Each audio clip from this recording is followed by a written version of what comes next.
Sound like some Viking music, don't it? Yeah, gotta get it out the mud, that's the only way to win. Who am I to point the finger like I never ever seen? Been through the ups and downs like the letter N. They don't let you through the door, better kick that again.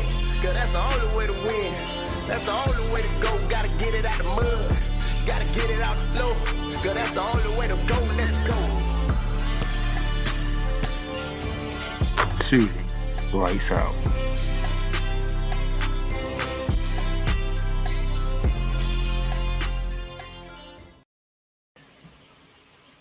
Oh, good afternoon, ladies and gentlemen. Welcome to Shooting Lights Out with your boy, the Playmaker Don Salas in the building here.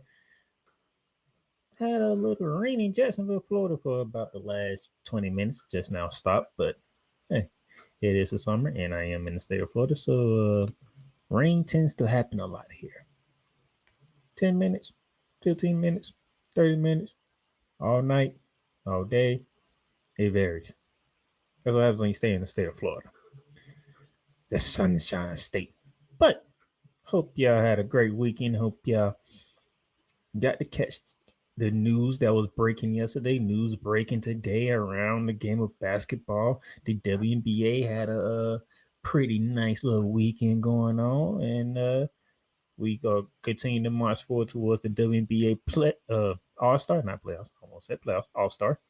It's going to be quite interesting to see how this would go. But, riding solo today, gonna be an interesting one because got to get this over with, got to get this done and hop right over with my co-host, Cool McCain, because we got to do a special edition of Martyrs of Wrestling at 4:30 today. Yes, 4:30 today. And if I have time, I'll explain at the end of the show why it's 4:30 and then the normal 6:30. But we got other things to talk about here. Thank y'all for tuning in. If y'all tuning in on our YouTube channel, go ahead and hit that subscribe button on the YouTube channel. Follow us every time we post a video, every time we do a show live on the Playmakers Sports Network YouTube page. You'll be first ones to get notification and hop right on. Also, if you watching the playback of this and you want to know if you can't get on the YouTube channel, what other places you can listen to, Spotify, Apple Podcasts, Amazon Music, iHeartRadio. We are also on Amazon. We are present just about everywhere with Shooting Lights Out. Present any podcast that's on the Playmakers blog umbrella, you can find it right there. Also, Real Rise Radio. Start getting back on the Real Rise Radio real soon here. Get some things going and having a lot of fun. But now let's get into it because we have some news and notes to go over. So let's go around the hardwood.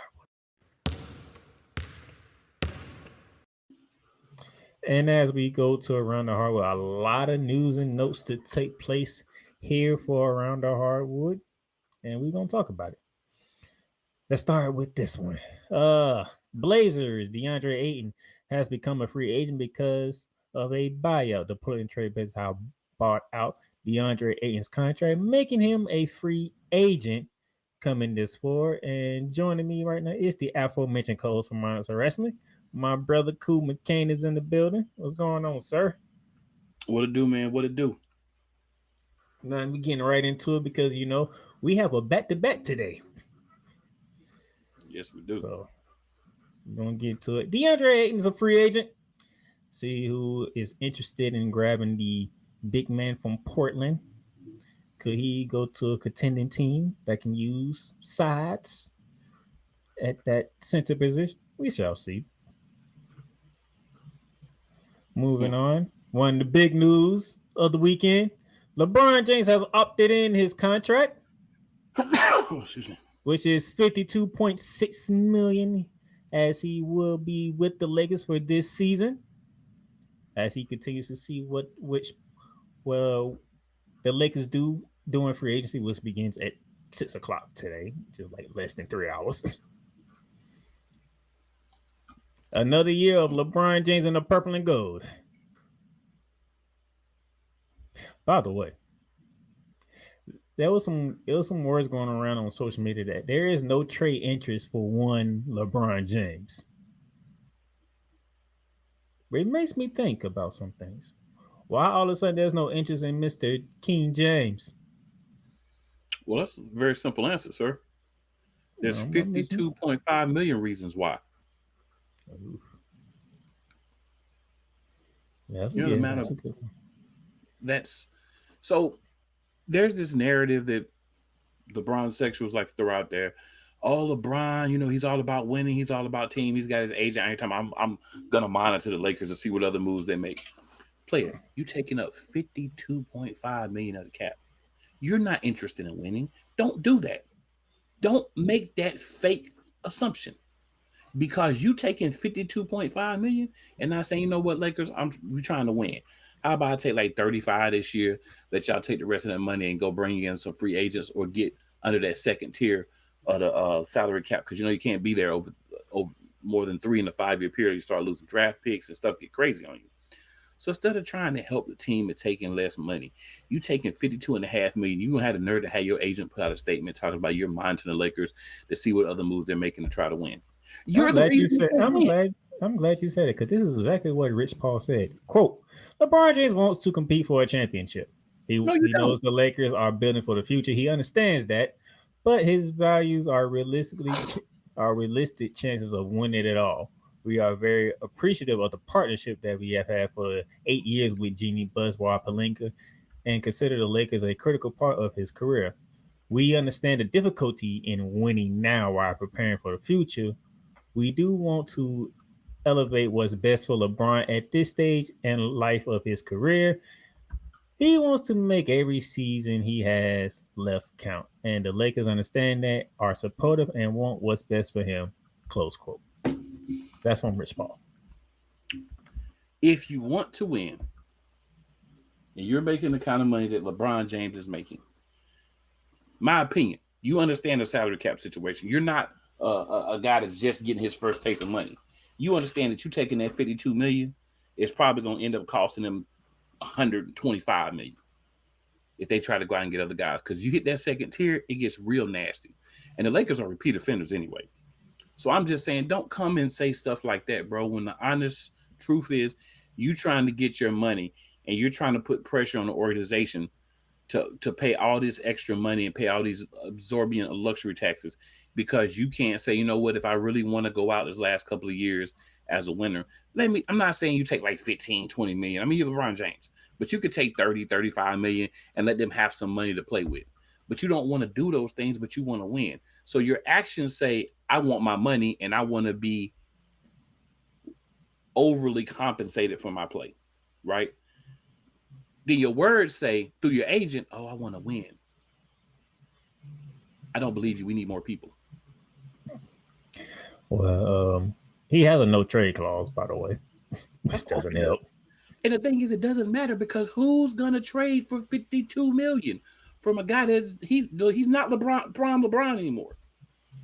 And another issue is the wife has spoken up. She has put a time limit on his career. If she don't, he'll be playing till he's 60 or trying to.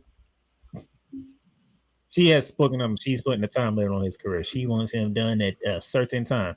I didn't look to see what time it was. I'm pretty sure it's probably within like 2 years. I was thinking 2 years. It was 2 more years. So this year and next year, and LeBron needs to hang it up for one Savannah James. Well, we're gonna see what the Lakers do. But you still got LeBron, you got Luka. Let's see what other pieces y'all get to compete for a championship in a very, and I do mean very, competitive Western Conference. If you had more money to play with, you could do more. Just saying. Moving on. Bojan Bogdanovic is calling it a career after 10 seasons. Most people remember him from his time with the Utah Jazz, playing alongside Donovan Mitchell, Rudy Gobert, and that company. Last team he was on was the New York Knicks before they was ousted by the Indiana Pacers. A great three-point shooter, a nice defensive player, hanging up after 10 seasons. Man, you can play 10 seasons in the NBA. You've done something. Yeah. I think he's smart, man. He understands, like, he's at that point where he could probably still go, but he's not the player that he was. And he understands he's kind of on that downward slope from his athletic abilities and everything. So it's better go ahead and get out now. Yeah. Plus, he had that foot injury that he could never get over. So Mm-hmm. I think that played a role in his decision. But have a career, sir. Good job. Julius Randle sticking with the T-Wolves on a 3-year, $100 million deal. I've seen a lot of people that didn't like this move by Minnesota. So what say you, Cool? I think it's a good price for him. And then plus with Nas Reed staying as well, which I'm sure you were going to slide to next, is keeping basically the core of that team around at decent value. You know, Julius Randle basically making about $33 million a year, a little bit over $33 million a year. That's nowhere near bad in today's NBA. When you got dudes out here making $52.5 million, talking about they want the team to be better. So guys that say, you know what, I'll take probably a little bit less than I can get on the open market to stay here and kind of make this team better, or keep it consistent, I think is a good thing. Now, if you was paying him like 125, 130 million over 3 years, and I'm like, bro, you wilding out. But I say 90 to 100. That's not bad for a guy that still can get it done. He's just not a number one option. I talked about Nas last week on the show. I think that was before you came in. So you keeping Julius Randle, you keeping Nas Reed. You already got Ant-Man already signed and solidified. See what happens with Mike Conley. I think Mike Conley might be contemplating retirement around this time right about now. About 75. He should be contemplating retirement. we shall see, but I mean, he'll probably come back though. You know what I'm saying? He'll probably come back. But Minnesota, you need more. You're not there yet. You've been to the conference finals twice and you've lost in 5 games, which means you haven't been very competitive. So do they need more, or do they need what they have to step up and mature? Both. I don't think they need more. I just think they need everybody to play their role. And those young guys that they haven't really been playing, the first and second year players that's been sitting on the bench, they need to start getting minutes. You need depth. They have players, but a lot of these coaches got to start doing like OKC was doing, like Indiana's doing, like Denver was doing when they won a championship. A lot of the teams that won championships in the last 5 to 6 years, and we have a different champion every year, they're deep teams. They're teams that can go 10 deep, right? And these teams that want to go 6, 7, 8 deep, you can't compete with teams that have more depth and can put fresh guys and throw them at you. So what they've got to understand in Minnesota is we got to get these boys seasoning throughout the season. These young guys are playing 5-10 minutes. We got to get them more minutes at times in the season. When we're blowing teams out, let's start getting these guys in a little bit earlier. Start getting them some playing time. Let's start integrating them in different lineups and see what they can do. Now, if you start playing them, you start seeing them, and they're not developing, that's when you make moves. But I think locking up what you have to keep it consistent and then developing the end of the bench guys, those young guys, that's what they need to do in order to be successful. But I like the moves. Yeah, we'll see. Like I said, the competitive Wild Wild West. All right, Duncan Robinson of the Miami Heat. He opted out of his contract to become a free agent, but the likelihood is he's resigning back with Miami. There's a small chance that he could go to somewhere else, but the first option is going back to Miami. I don't know, man. Miami, y'all got to do something. And when I say Miami, I mean Pat Riley. You could not get Donovan Mitchell there. You couldn't get Dame Lillard there. You couldn't get Kevin Durant there. And you probably ain't going to get Giannis there. What is going on down in Miami? I don't think people want to trade with Miami. I think that's what it is. I think people are like, nah. Because these are not guys that are free agents. These are guys that have to be traded. So the problem is Miami had Kevin Durant if they would have gave up, I think it was Highsmith or Jokic, and I forgot one other person. They didn't want to give them up for Kevin Durant. But So- you got to realize Kevin Durant is a 1 or 2 year rental at this point. He's not a guy that's going to be there for your team 3-4 years down the road. He's probably going to be done around the same time as LeBron. So if you're getting him, it's a rental. You have to have a win now team or think you have a win now team if you're going to bring in Kevin Durant. All I'm saying is nobody wants to go to South Beach all of a sudden. They don't want to trade him there, bro. Like, these are not free agents, right? Like, if you get a free agent, they don't want to come. That's one thing. But I think teams are like, I'm not trading Miami.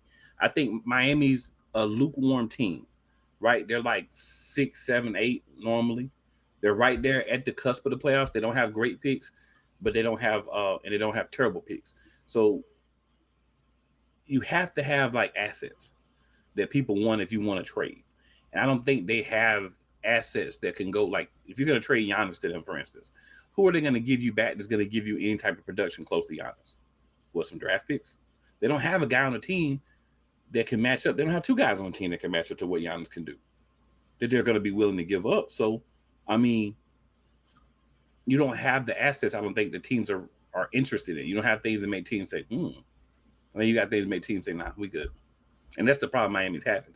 When you don't have the guys, then you can't go get the guys unless they're free agents. And I think if you get some of these guys that actually become free agents, I think we'll see them go to Miami. But the guys that are not free agents, we're not going to see them go. Are you telling the people of Miami to prepare for a downturn in the NBA? No, I'm just saying you're going to have to get free agents. You don't have the pieces to make guys that are under contract, other teams say, yeah, we're going to trade with Miami. That's why Not even free agents are going to Miami. Well, it's just going to have to be money. Free agents is money. But a lot of these guys we're talking about, these teams are not waiting for them to become free agents. They're trying to trade them with a year or 2 left on their contract so that they can get assets back. Miami doesn't have appealing assets. Look at the team. They don't have any assets they're willing to give up that you're like, yeah, I really want that guy. You know what I'm saying? They don't. They got guys that fit good together when they play together. Their best pieces in Golden State now. So, I mean, you don't have a lot of tradable players at this point to me if you're looking at Miami, and that's why they're not getting those guys. Free agency, it may be the same issue. Like, you're just going to have to go out and get pieces and do what they were doing a few years ago, develop guys, but you got to find a way to keep players. Now let everybody go. So you can trade some people. Just saying. Trouble. It seems like trouble times down in good old South Beach. It could be. The Charlotte Hornets, a place that Kuma King is very familiar with. Hear about them every day, all the time. Traded Yusuf Nurkic for Colin Sexton of the Utah Jazz. This trade happened because of what the Utah Jazz did in the NBA draft when they drafted Ace Bailey, and I think they drafted a champion too, if I remember correctly. Oh yeah, Walter Clayton Jr. Charlotte is elated to have Colin Sexton. I think they call him the young dog or something like that because he's a very aggressive player. To get him for Nurkic and a 2nd-round pick, I think they were elated to do that. I don't know what Utah is doing. They probably got another move they're going to make because now you got Collins, Kessler, and Nurkic. You don't need all 3 of those pieces. So I think they're going to probably make some move. A lot of people are speculating they're going to insert themselves in whatever trade the Lakers are trying to do, and they're going to give up at least one of those big men as part of the deal and then get back a player from Lakers and whatever team is that 3rd team. But here in Charlotte, man, they're very excited about Sexton coming and then the guys they drafted. They feel like they drafted, instead of drafting projects, they drafted guys that should be able to contribute. Maybe not in huge roles right away, but at least contribute to the team and then add in Sexton as well.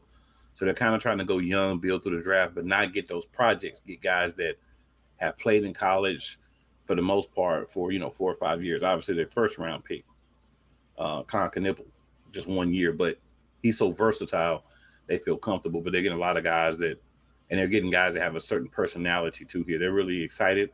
The general manager's come out and told the fans, look, we may not be competing for a year or 2, but we're trying to actually build something and not just stick some pieces in and try to get y'all to buy tickets. We're actually trying to make it a team where it's going to be good for the next 2-3 years. You know, they still try to blame Michael Jordan for everything, even though Michael Jordan has said multiple times that he left all the personnel decisions up to the general managers that he hired. They still want to blame Michael Jordan here for some reason. Don't know, but because it's Michael Jordan. That's why.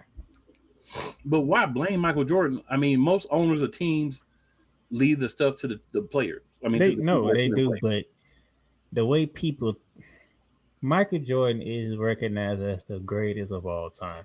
So people automatically assume that he is involved in every single decision that goes on with the Charlotte Hornets, which is not true whatsoever. And he's not involved in any decisions now because he's a minority owner now. Yeah.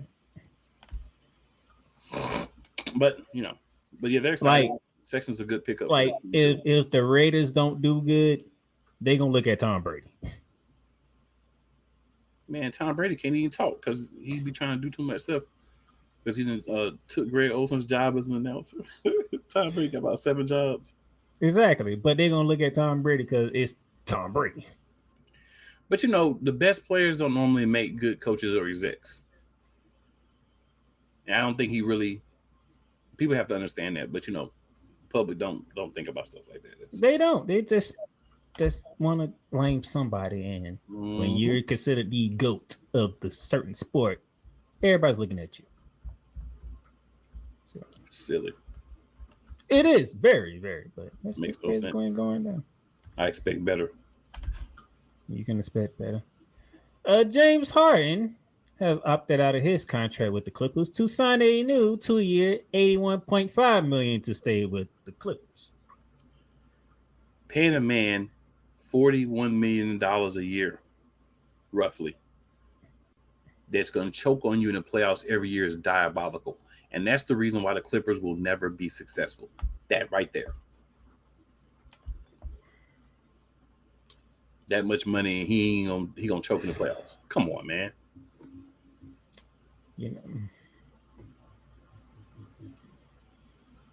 Oh boy.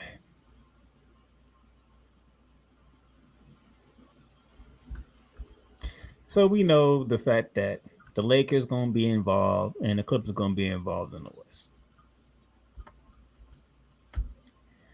What my co-host is saying and what Cole Johnson will say when he returns is just wait till May.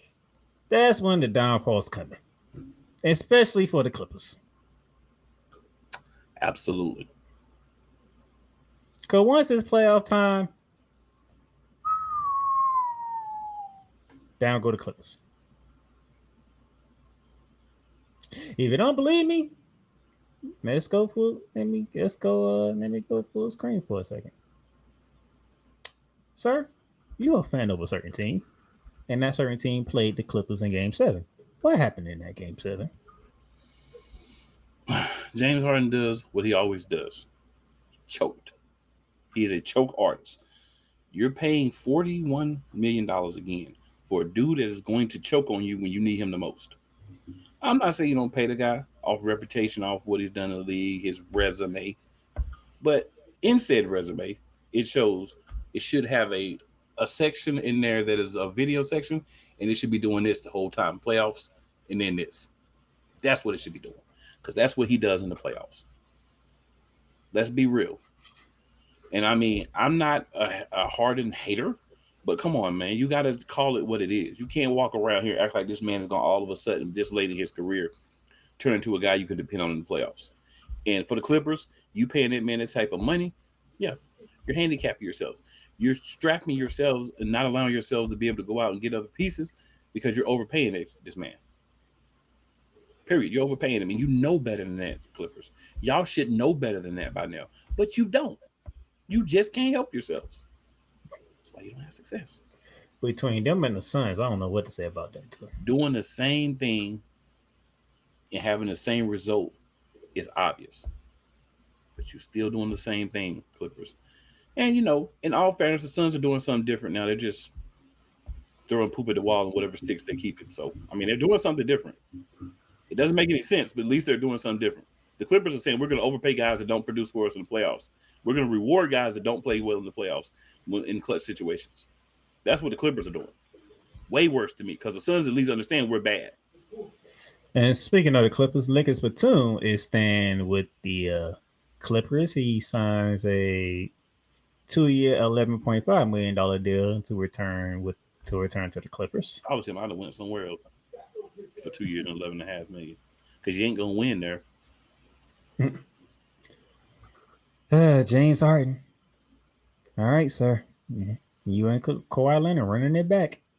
See how this goes. I could see Kawhi because all you gotta do is just make sure he's healthy by playoff time, and he'll get it done for you. But James Harden, come on, man. Oh, he had 7 points in Game 7. Man, that dude. All I can say is that dude, man. And that was against your team, by the way. Your team.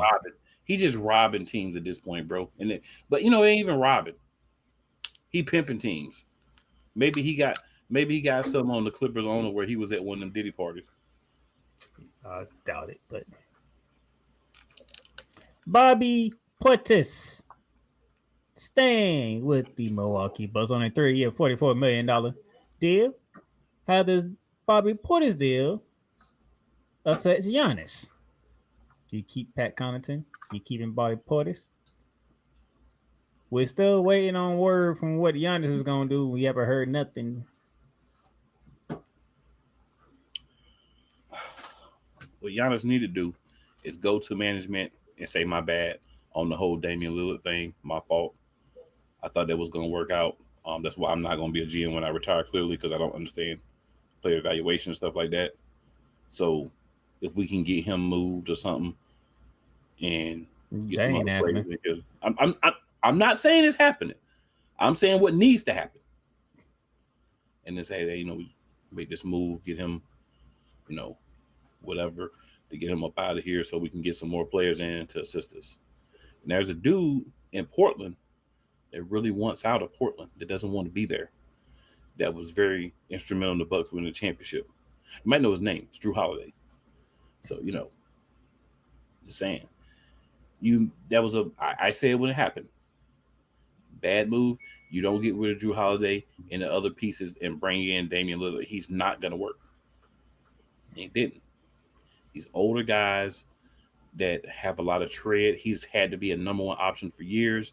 His body's broken down. It's not his fault, but his body's broken down. You can't fight your body breaking down. That's Damian Lillard's problem. It's not that he's not skilled. His body's broken down. But I think these guys coming back signal that Giannis may be staying with the team. Because these are his guys. But the Bobby Portis deal makes sense anyway because Milwaukee loves Bobby Portis. So I got a chance to stay there. Milwaukee loves him. Yeah. Milwaukee loves Bobby Portis, so it makes sense for him to stay. The Rockets signed Jabari Smith Jr. to a $122 million extension. Hey. You bring in Kevin Durant. You get rid of Jalen Green. Mm-hmm. You make Ahmad Thompson the face of your franchise. You keep Şengün and you full stamp Jabari Smith Jr. And on top of you keep Steven out of the edge of center, the spot too. Yeah. It's good moves. Because you understand. The Rockets is not playing around. Yeah, because you realize, again, you only got a couple of years with KD. You know what I'm saying? KD ain't gonna be playing another 5-10 years. We know that. Well, we should know that if we don't. So you maximize that. You get these young guys. Hopefully, they can learn some things from Durant, and put them in the best place. You go ahead and start signing extensions like you're doing now, when you can, because the longer you wait, the more you got to pay. If you know you want to be a piece of your future, don't get it done. That's what they're doing. Smart to me. Cole Johnson, I hope you're happy with your Rockets making moves. They was the second seed. They saying, you know what, we're gonna build on this. We're gonna see if Kevin Durant puts them over the top.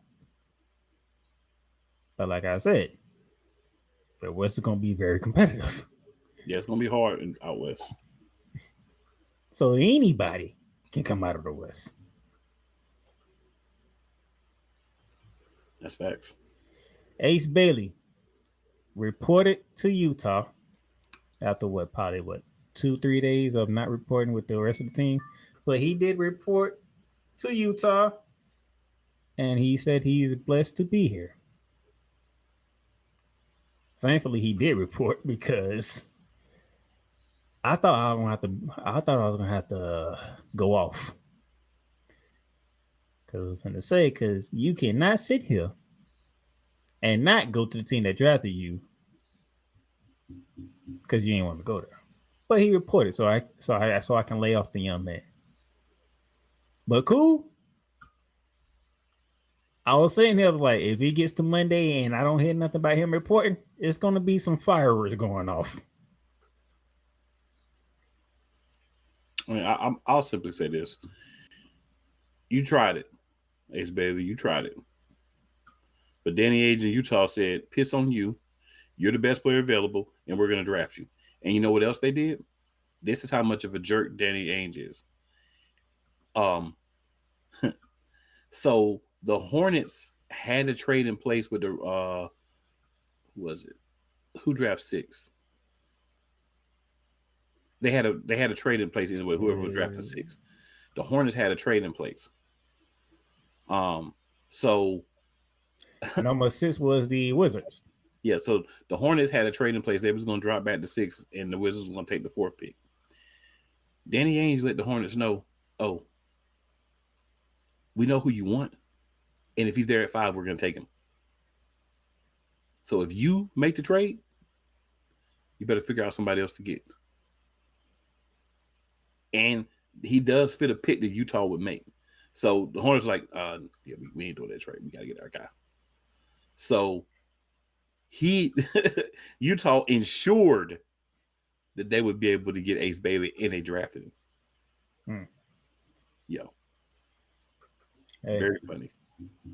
He reported, so that's all I care about. He reported, so I Hey, he gonna have to, for the next 3 to 5 years, you gonna have to be happy in Utah. And then once your contract is up, or once you've been in the league a couple of years, you say, hey man, I'm not feeling Utah. I want to trade.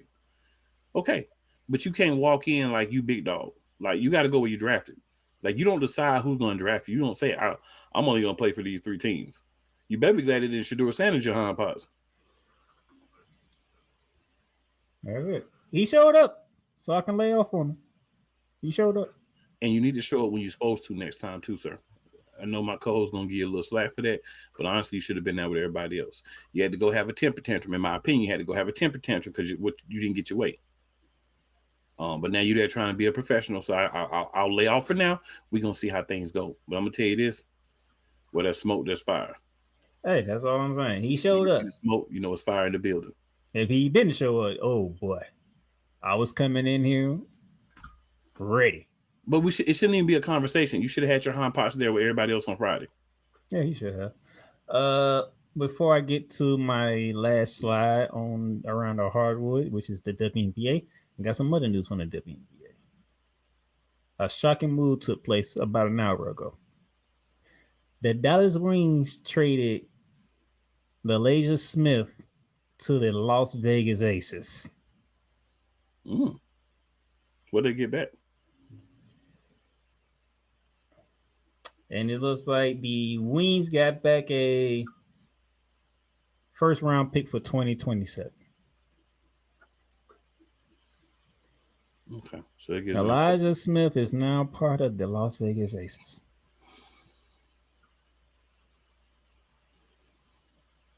That gives the Aces some help in the front court to help Asia Wilson out. I did not expect that move from the Dallas Wings. Speaking of Dallas Wings, man, I'm never talking about the dream against the Wings again. Don't even ask me. Every time. Well, when we talk WNBA, you'll be actually happy. You sitting here worrying about the goddamn Wings and just forgot about what happened on Sunday. I ain't forget about what happened on Sunday, but I remember what happened twice last week, too. I mean, yeah. I say, you know your team very well, and you said what was going to happen, and then guess that was exactly what happened. But you don't want to be right. Now you know how I be feeling. I've been know how you be feeling. We both talk WWE. I've been know how you be feeling. Jeez. But the final news here for the Round of Hardwood from the WNBA. 3 more teams are on their way. Cleveland, 2028. Detroit, 2029. And Philadelphia, 2030. This news was announced today as the commissioner announced it ahead of a special important game coming up tomorrow, which we'll get to in our next segment. But 3 more teams, Cleveland, Detroit, and Philly. You'll be having a WNBA team in your city by 2030. Why is you shaking your head, sir? Charlotte's on that list. That's why I'm shaking my head, sir. Hey, Houston ain't on that list too, if you know who I'm talking about.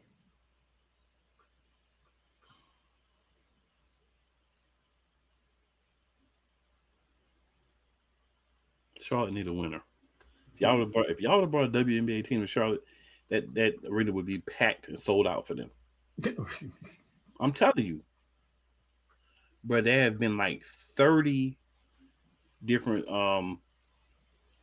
petitions that everybody in Charlotte signed and send it to the WNBA. Please bring a team back to Charlotte. They go to Cleveland, Detroit, and Philadelphia. Cleveland, Detroit, and Philadelphia. Those are not bad cities, but Charlotte does not have a winner. What team in Charlotte has won anything? I don't know what to tell you. That's what I'm saying. I mean, hey, it's all good for me. I got a dream. I'm just saying the city, this was a place that really would have gotten behind a team. How you think, man? I feel the only problem is Jacksonville don't have an NBA team. But I feel like they got an NBA team. It's not a very good NBA team, but it's an NBA team. But I feel like if they bring a basketball team in Jacksonville, they'll get more support than the Jaguars. Because Jacksonville is actually a basketball city, not a football city. Charlotte in a basketball state. Yeah, Charlotte's in a basketball state and it's terrible at basketball. Which is like a very complicated thing to be in if you live in Charlotte. If you're a fan of Charlotte sports, it's another gut punch for you. Oh, Duke. Oh yeah, we can watch Duke all day, every day. Same thing with North Carolina. Hey, NC State even make some noise when they want to. When they close them mouth. But them damn Hornets. Why is y'all on my screen? And that might be why they didn't get no team. They're like, the NBA team sucks. We're not giving you a WNBA team to make them suck too. But they would have got support, though. They would have got a whole lot of support for real. But, I get it, man. You can't be everywhere.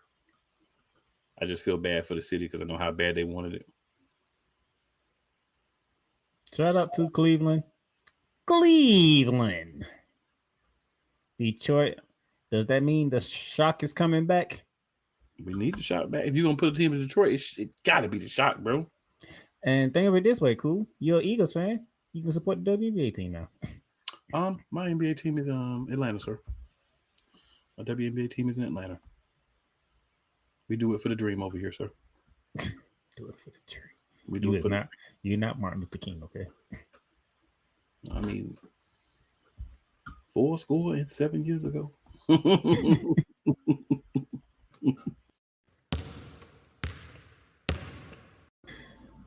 All right, we're going to take a break. And when we come back, WNBA, and boy, do we got some stuff to talk about over the weekend. One of which is going to piss me off and it's going to make him filled with joy. Welcome to Ringside Chaos. The thing with Tony Khan now being in talks to buy WWE, I'm going to be honest with you. I spoke to this with Ricky Litwinkowicz, aka the Master of Mayhem, and he honestly believes that me talking about Tony Khan buying WWE is that basically I'm kind of wasting my time because Ricky believes it's never going to happen. Okay. Now, as a wrestling fan that's been super supportive of Brody Lee as a wrestler and everything that WWE could have done with him and, everything that he could have shown and, offered for the wrestling business, For me, I wasn't just a fan of Brody Lee himself, like in character. I strongly respected him, as a human being. Like, I had a lot of respect for Jonathan Huber. That's Mr. Brody Lee's real name. So basically, I had a lot of respect for Brody Lee, Luke Harper, and of course, Mr. Jonathan. Ladies and gentlemen, Ringside Chaos is available on all streaming platforms, including Spotify, Apple Podcasts, Google Podcasts, Amazon Music, and YouTube. WWE Shop is your online source for all things WWE. Be a part of the site, man, and score wrestling gear for big events like WrestleMania or SummerSlam. From current superstars to legends, from Raw to SmackDown to NXT. Don't miss this chance to shop for the most awesome WWE merch. Shop for the best deals as well as WWE gift cards and save big on your favorite items. WWE Shop at Fanatics Experience. Cool McCain. You thought you wanted Gunther against Chad Gable, but you didn't. And I'm going to tell you why. Chad Gable would take everything that Gunther's done and bury it. The Playmaker. It was on site. AJ Styles walked out there, seen LA Knight. Oh, okay. And then LA Knight hopped out the car. Let's go. Break down everything in TNA, AEW, and all of the WWE programming. Join these two. All right, welcome back. And WNBA. Part of this I'm not going to enjoy. That's why we have a good smile over there because this guy right here, before you even get to WWE and Martial Wrestling, that's going to take place at 4:30. Yeah, I'll explain. If I have more time, I'll explain why. But let's go back to Saturday. And speaking of the Dallas Wings, they took down the Washington Mystics 79-71. They be taking it to everybody now. JJ Quinley and Isaiah James, both rookies, dropping 15 points each without Paige Beckers in the lineup, who was out for this game. But the Dallas Wings showed up and in the business, defending the home court. Gotta like it. Dallas is trying to correct the ship here. Let's see if they can continue to correct the ship. And Washington, hey, you drop one. It happens. You drop one, but what Sonya Centrons and Kiki Anford has been doing as rookies for the Mystics, I like the future of the Washington Mystics. I like the future. Now we get to Sunday. Good old yesterday.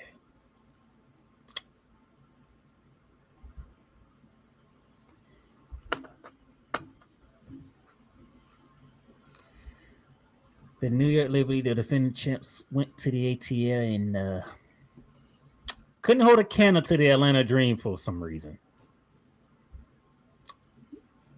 90-81. Playmaker only lost by 9 points. Did you watch the game? Is my question. Because if you watched the game, Cool McCain, did it look like that my team was slow and your team was on go? It did, sir. It did. My team looked slow. I don't know what was going on.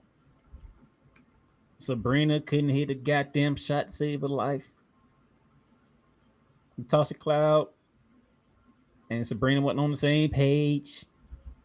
But I think that was bound to happen at some point. But my team just looked slow. We don't have JJ. She's going to be out for like another week or two with that ankle. That makes a difference. The only free, but she's back in Germany, helping her team qualify for the I think it's the Euro tournament that they got going on over there. Even still, we looked this slow.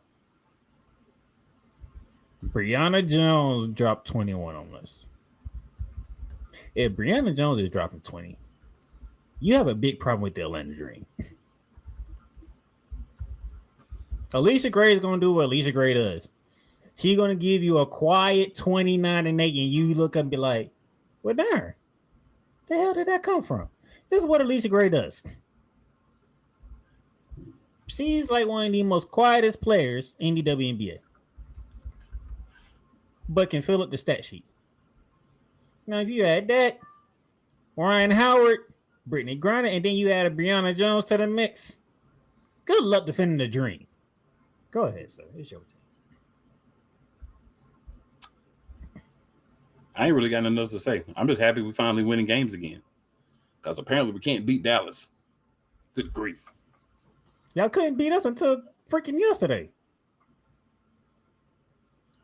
Well, we did beat y'all yesterday. We probably won't beat Dallas the next time we play them either. It's something about Dallas. They ain't even got to be 100%. It's just something about Dallas. They just, you know how certain teams just like a little gnat.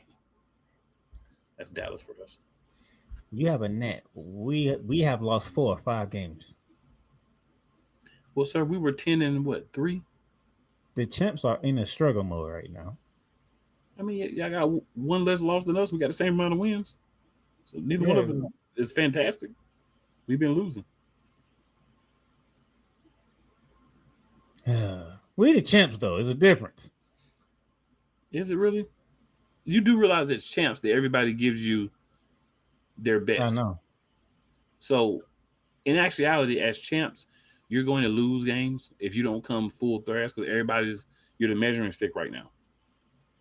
So your argument about being champs actually works in favor of the dream.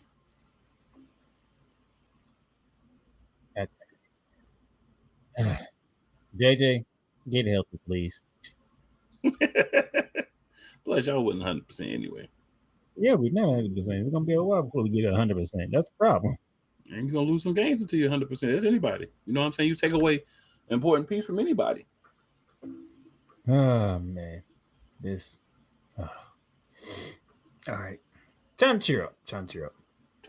There you go. Time to cheer up because yesterday it was Candace Parker Day because the Los Angeles Sparks were retiring the number 3 jersey, which they better been the first team to do it. As you can see here, everything that she's done when she was wearing the purple and gold. And still is the only WNBA player to go rookie and MVP in the same season. People thought Caitlin Clark was going to do it last year. I said, y'all must not have heard of Angel Wilson or in a piece of Collier. You see how all of a sudden the Caitlin Clark talk starting to simmer down all of a sudden? Well, the thing is, that was the hope last year, right? She was going to come in and just dominate the WNBA and just be the best player and everything. And not saying that she didn't have a good rookie season, but she was a rookie. She's a second-year player. People are adapting to what she does. She's better, but people are adapting to what she does. They have a whole season of tape on her. So there's going to be some big games because she can be that dynamic at times, but there's also going to be games where she's going up against teams that are prepared and are a defensive bad matchup for her, and she's not going to dominate those games. She ain't no Candace Parker. Never will be. But somebody wanted to show out for Candace Parker as the Sky beat the Sparks 92-85. And what name is that on the screen there? It's Angel Reese, sir. 24-16-7. You notice it's been very quiet on the Angel Reese part all of a sudden. Yep. It's been very quiet. I wonder why. Why has it been quiet when it comes to Angel Reese all the time? Oh, because in the last 4 games she has done nothing but this. Ain't she the first player to have over 10 points and 15 rebounds in 4 straight games? Man, she set a record for having 4 straight games with 15 plus rebounds. Yeah. And a 4-game straight, this girl is giving you 17 and 17. Where's all the nonsense now? They're just waiting for her to have a bad game. So as soon as she have a bad game, they'll be back. That's how haters hate. Miss Mebound. Guess what? She only had 4 hours of rebounds against the Sparks yesterday, which means 12 of those rebounds came on what end of the court? The defense. The defensive end of the court. Shout out to Angel Reese though. She balling. And I mean, we have like with young players, and I call young really about your first 3 to 4 years, depending on the age when you get in the league and whatever. You had these really good games and then okay games because you're adapting, you're developing.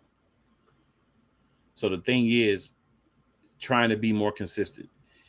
Can she give you 10 points, 12 rebounds a game? Sure. That's something she could probably do on a regular basis. Not saying that she can't do more, but there's times where she steps up and she looks like she's been working on her game. And there's times where you watch her play and you be like, has she even been working? She probably always is working. It's just how it relates in certain situations. Again, matchups. Angel Reese isn't to the point, neither is Caitlin Clark, where you just go out and you can dominate everybody. You have games where you can play well because good matchups. And she's been taking advantage of that. She's been whooping on the Sparks. Miss Me Bound. She's been killing the Sparks. Yes, she has. Good gracious. But That's against the Sparks. That's against the Sparks herself. She is getting what? That's what? 42 and what? 33? Jeez. I love to see the Sparks play. That's all I'm gonna say. I know you did, but Angel Reese said, "This is my show." Angel, it was your show on the court, between the whistles. But love to see the Sparks play. Here you go. Sparks. Y'all might be one of the most beautiful teams in the league, but damn it, can y'all play ball, please? This is not what I expected from the LA Sparks. I did not expect 5-12 from the LA Sparks. Yeah, I can say the same thing about the Sky. I ain't expect 5-11 either. Right. It's some of these teams. They All-Star break they come back and they just feel like a whole different team. Some of them continue to play bad. We just have to see. They get some wins you don't expect. They just lose a lot of games you expect them to win. But hey, shout out to Angel Reese. Yeah. Going from who I called the princess last year, going to the queen. The queen has returned. The queen has returned. With a vengeance. Walked into Phoenix and told the Mercury, I'm not losing this game. 26, 18, and 7. With the go-ahead bucket.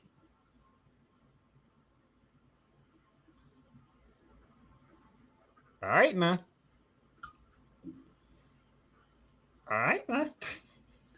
As long as she's healthy, she's always going to be in the MVP conversation for the next few years. As long as she's healthy. She is the queen for a reason. She is the best player in the WNBA. And the only other person who can even make an argument to be close to her is Nafisa Collier. Other than them two, everybody else is tier 2. And Cool McCain would tell you, if I use the word queen, that means something. It does. Because I don't throw the word queen out there just religiously. Nah, he don't. I think the queen has had enough. She missed some games. She got to watch the team from the sideline. She said, okay, when I come back, some things are going to change around here. Yeah, I've been getting a little disrespectful with my girls. We about to come and show y'all who we is. So they're at 500 right now. And that's a big win. I don't think y'all understand. That is a Phoenix Mercury team that I told y'all about to look out for. And to go in that, but in matter of fact, the Phoenix Mercury, they went to New York and smacked my Liberty around. And then when we went to that, and they smacked us around even more.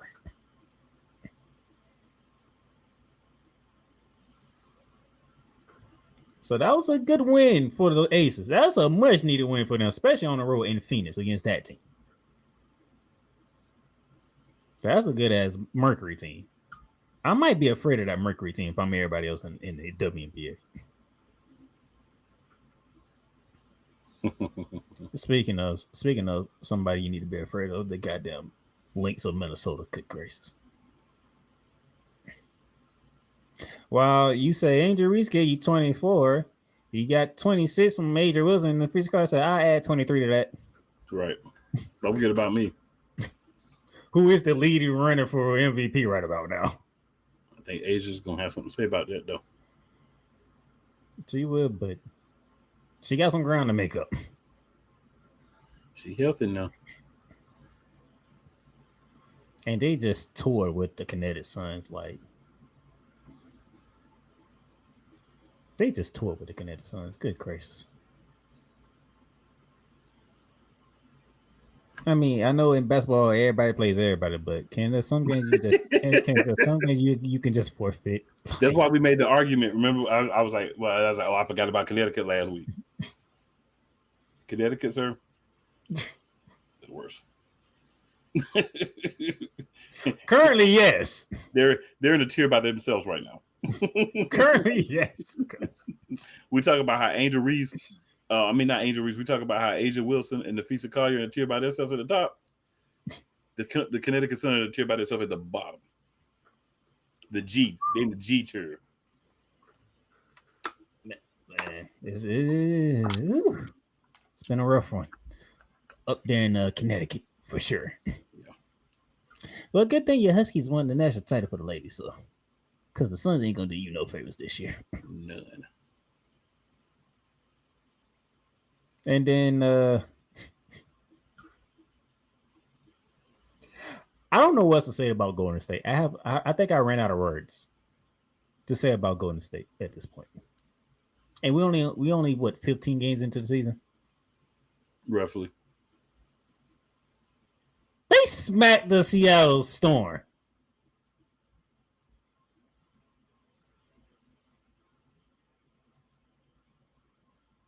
They smacked the Seattle Storm. Good gracious. It's matchups, man. It's matchups. It's really matchups. A lot of matchups because what happens is you play certain teams, they just have your number. And Golden State seems to have a couple people's number, but they. For you to say that this is their first ever season. Yeah. But see, what this does, let me take this somewhere else. Let me take this off the rails slightly, but not really off the rails. This just shows you the depth of talent that the WNBA has from people that don't get an opportunity, right? People that are on the fringe of being out of the league or people that are not in the top 6 or 7 players on their team. Because keep in mind, Golden State had the opportunity to go out to these teams and grab players, and they grabbed some good ones. Drafted some good players as well. But this shows the depth that the league already had. And the reason why, even though one of those 3 teams is not a team I wished it was, there's 3 more teams coming. And don't forget, Toronto's coming next year. So we're getting 4 more teams. And Portland. Yeah, and Portland. So we're getting 5 more teams. So there might be a 16. Charlotte still, y'all got a little bit of hope. 30-31, Charlotte. Y'all got a little bit of hope. This team here is ridiculous. This is team basketball. Like, right, a lot of these people are, like I said, they were unprotected in the draft with I forget what they call it for the new team, but they were unprotected, left out there to be picked up, the draft pool. And they went and made good decisions with who they picked up. When you can make good decisions with the people that you bring into a new organization, the coaches and all that stuff, and you get the right people, you balling. Tiffany Hayes. You know what the funny thing is? There's one team they didn't pick from. Who's that? Have to be the team they just got done smacking around yesterday. Seattle. They looked at Seattle. We don't want nobody on that team. Yeah, we good. But you know what's going to happen, though? You know what Golden State's problem going to be? What was that? The next 4 years, there's going to be 5 teams coming for what they got. And they can only protect so many players, too. Yeah. Jeez, this team here. This is stepping up to be one hell of a first year. First impression. Good gracious. You already got a dominant win of the Aces, and now you added a dominant win of the Seattle Storm. They said we here. They like the locks. GSV, we here. Man, y'all was on one. Good gracious. 0 games being played. Now that brings us finish the recap. That brings us to the week that's ahead. For us to get to the week that's ahead. No games tonight. Nothing tonight. But we pick up tomorrow. And why do you see the WNBA Commissioner's Cup logo? Because tomorrow is the championship for the Commissioner's Cup. The long game tomorrow. And it features your two captains of the All-Star. Caitlin Clark in the Indiana Fever against Nafisa Kaya in the Minnesota Lynx. 8 p.m. exclusively on Amazon Prime Video. So if you want to watch Nafisa Kaya and Caitlin Clark meet for the first time this year, you better have Prime Video. Oh, and by the way, this game does not go on the standings. So whatever standings they got going into this game gonna be the same one after the game. I'd hate to be Indiana. You hate to be in Indiana? Oh boy. I'm looking forward to seeing Aaliyah Boston and Lakeisha Carr go at it. That should be interesting. I want to see if Aaliyah Boston's gonna show up on this one. Keeping it a buck, bro. Keeping it a buck. That's not a competition. Oof. That's not a competition. And that's not Aaliyah Boston, but that's not a competition. That's keeping it a buck. He says no competition. I want to see if Aaliyah Boston going to answer the call here.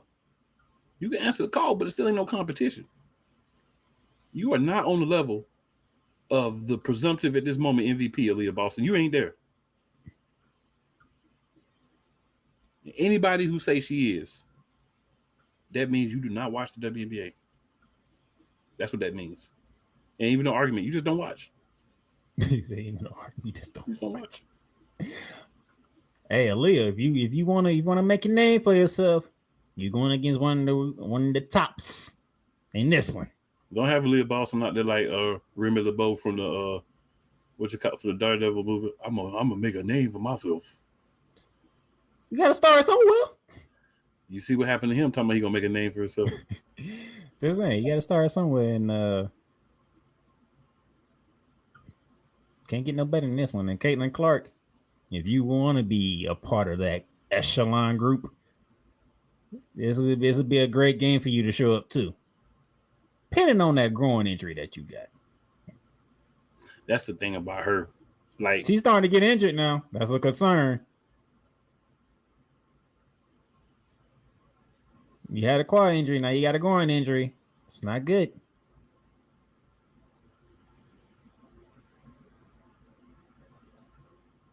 But yeah, these two are your captains, so they'll be picking their teams. Like, do they pick their teams in the WNBA? If I remember correctly. Remember last year we didn't have to pick no teams. It was All-Star versus Team USA, right? Basically. But it should be interesting. Commissioner's Cup Championship. Then we'll skip Wednesday, go straight to Thursday.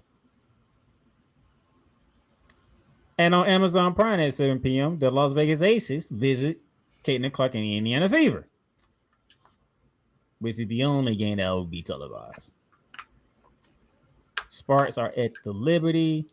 Storm are at the Dream. Mercury at the Wings. And the Mystics at the Lynx.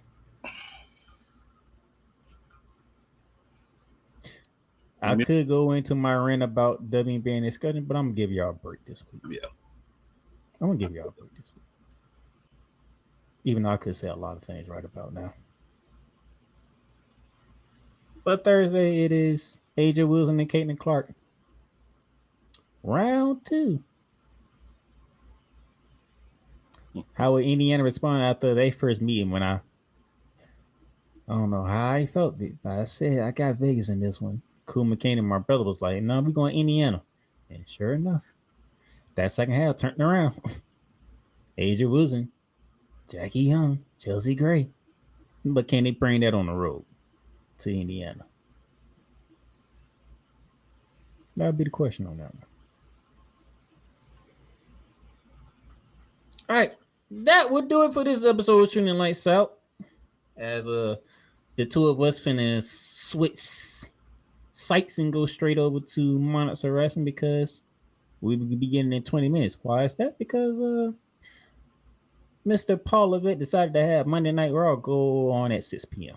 today. Yep. So, any final words, my co-host, before we slide over to the wrestling side? This is the point where a lot of y'all fall off with basketball. I would say support the women. You know, ain't no excuse about the NBA, whatever this, whatever that. Get the women some support, man. Give them some opportunities. They got a lot of players. They're getting better every year. There's women out there now on the team that have a talent to be starters on some of these teams, but there's not enough teams. They're working on fixing that problem with these other 5 teams that's coming. We'll see how everything goes, but support, like really seriously support. Help these teams grow and just watch and see if you like. If you watch it, you're like, nah, it's not for me. That's cool, but at least support, give them a shot. Because I'm telling you, it's a lot of good things that's happening. It's just a matter of giving them some time. I mean, baseball's out there too, but you might as well watch the women. As my co-host said, it's usually around the time people start watching basketball because a lot of things going on. You take a break from sports, or if you're me, get you some women action going on, which is my favorite tennis tournament. But at the same time, I still keep up with the WNBA. They're about to get to the halfway point. They're about 15 to 16 games in, depending on what team and how many games they have played already. About to get to the halfway point of the season, which is around 2022. And you get the All-Star break. All-Star break, you get to relax, recuperate, and then we on to the final stretch. Remember, we're playing 44 games this year. So there's a lot of games to be played, a lot of things to be determined. So just because your team might be struggling right now or a key player might be out right now doesn't mean it's all doom and gloom. Still got another half of the season to go. So stay tuned. It's going to be a very interesting battle. You see, you have a new expansion team in Golden State. They are 9-7 thus far, playing good basketball. The champs, even though they are midst of a struggle, they are still the champs, and they are 11-5. You have the Minnesota Lynx, who are on the revenge tour, 14-2. The Aces and the Fever, they are right at 500. It's a lot of things to go on right now. But stay tuned, stay active, because the best is yet to come. Absolutely. For Ku McCain, I am the Playmaker down there, Silence. We'll see y'all later, unless you want to hop over to Monarchs of Wrestling. Until then, deuces. You've done good. You've done great. But you can't stop here. You can't stop now. You gotta keep going. Through all your trials and your tribulations, you gotta keep pushing.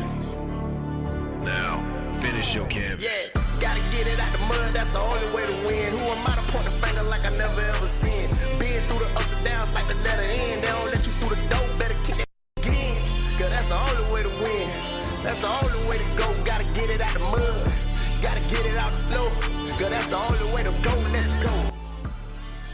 Thank you for tuning in to today's episode.